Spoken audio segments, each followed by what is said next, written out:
มสัมพันธ์ไมตรีพี่น้องลาวไทย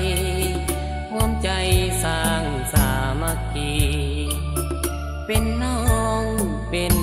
พี่ไมตรีสัมพันธ์ด้วยใจอดีตเบื้องหลังยังตั้งใจมันเคยได้ผูกพันสาบานกับสาวน้องคายวันเปิดสะพานสาบานฮักด้วยใจเวียงจันทน์น้องคายบ่ตายบ่พากจากกันแต่วันนี้คนดีน้องมีหักใหม่ลืมหนุ่มคนไกลหัวใจเจ้า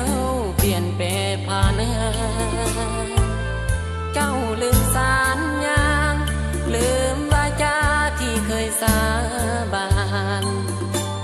ลืมหนุ่มเวียงจันทน์ลืมวันสาบานด้วยใจ1 ปีผ่านไปหัวใจกลมเศร้าทุกวันเงียบเหงาโศกเศร้าเพราะสาวน้องคายเจ้าบ่จริงใจหลอกลวงให้อายเสียใส่จิบซ้ำละคำสวงในเพราะสาวน้องคายใจดำ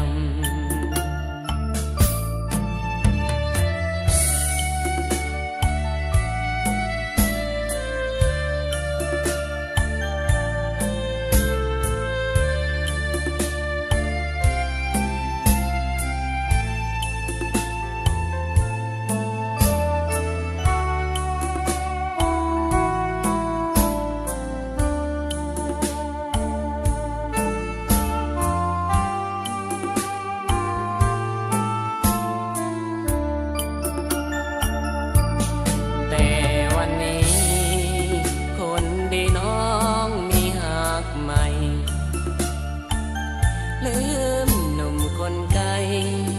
หัวใจเจ้าเปลี่ยนแปรผ่านเจ้าลืมสัญญาลืมวาจาที่เคยสาบานลืมหนุ่มเวียงจันทน์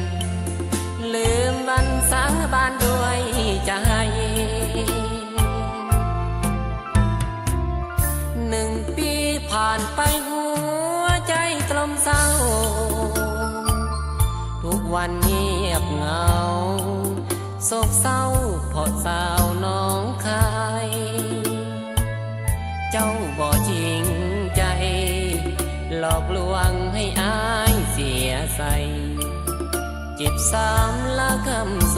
ว